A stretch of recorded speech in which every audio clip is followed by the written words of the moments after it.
Hi friends, कशा आहात? सर्व मजेत आहात ना? मजेतच असायला हवं. चला तर आज आपण खूप छान असा दाटसर चिकूचा ज्यूस पाहणार आहोत. करायला एकदम सोपा आहे. व्हिडिओ स्किप न करता पूर्ण व्हिडिओ पहा. त्यासाठी बघा मी 4 चिकू घेतले आहेत. ते छान असे धुवून घेतले आहेत. खूप सुंदर लागतो. फळं खायचं म्हटलं की सर्वांनाच कंटाळा येतो. मग अशा प्रकारे तुम्ही बनवून ठेवू शकता, जेणेकरून मुलं म्हणा, घरातील मंडळी म्हणा, पिऊ शकता. तुम्ही पण पिऊ शकता. आणि महत्त्वाचं, मी साल काढणार नाही, सालीसकटच बनवणार आहे. कारण काही काही फळं आहेत ना, ती सालीसकटच खायची असतात. काही काही फळं असतात ती साल त्याची काढायची असते. म्हणून मी छान असे धुवून घेतले आहेत. आणि त्याला चीक असतो, ती बाजू पाण्यामध्ये बुडवून ठेवायची. म्हणजे त्याचा जो देठ असतो, त्या देठाला चिकाचं प्रमाण जास्त असतं. मग तुम्ही अशा प्रकारे तो पाण्यामध्ये भिजवून ठेवायचा आहे चिकू. त्यानंतर मिक्सरचं भांडं घेतलं आहे मी. हे बघा, अशा प्रकारे आपण त्यातल्या बिया आहेत त्या काढून घेणार आहोत. साल अजिबात मी काढणार नाही, सालीसकटच मी ज्यूस बनवणार आहे बघा. आणि जे चिकू आहे ते ज्यूस बनवताना मऊ घ्यायचे आहेत, म्हणजे छान असा तो दाटसरपणा पण येतो. आणि चिकूला जो ज्यूस आहे त्याला चव पण खूप छान लागते. अशा प्रकारे आपण छान अशा बिया काढून घ्यायच्या आहेत. चॅनलवर आपण अजूनही नवीन असाल, चॅनलला आपण अजूनही व्हिजिट दिली नसेल तर पटकन व्हिजिट द्यायची आहे. चॅनलला सबस्क्राईब करून घ्यायचं आहे.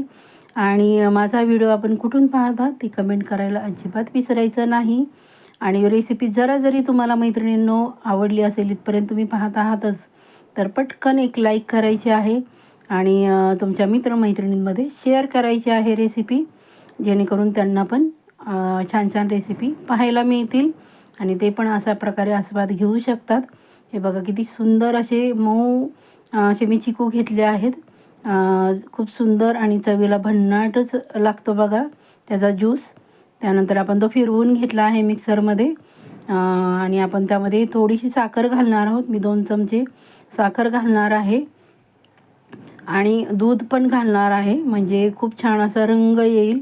आणि ओरिजिनलच रंग, मी दुसरा कुठल्याही रंगाचा वापर इथे करणार नाही. आपण कपभर दुधाचा वापर केला आहे. हे बघा, छान किती दाटसर झाला आहे. आणि चव म्हणाल ना तर एक नंबरच बघा. आपला चिकूचा ज्यूस तयार झाला आहे. तुम्ही यामध्ये बर्फाचे क्यूब टाकले तरी चालेल. मी फक्त येथे थंड पाण्याचा, माठातल्या थंड पाण्याचा वापर केला आहे बघा. हे बघा, मी थोडंसं जास्त घट्टसर होतं म्हणून मी जे मिक्सरचं भांडं आहे ते विसळून त्यामध्ये घातलं आहे बघा. तुम्हाला हवं असेल तर पूर्ण दुधाचा वापर केला तरी पण चालेल. चला तर मग ग्लासमध्ये सर्व करूया.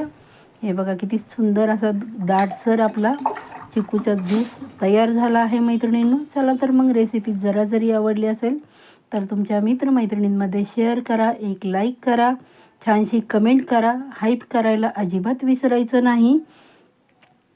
सर्वांनी व्हिडिओ शेवटपर्यंत पाहिला त्याबद्दल सर्वांचे मनःपूर्वक धन्यवाद. चला तर मग भेटूया पुढच्या रेसिपीमध्ये, जी की छान छान अशी वेगळी रेसिपी, जी की घरातील साहित्यातील असेल, ती पाहण्यासाठी तयार राहा. Bye bye.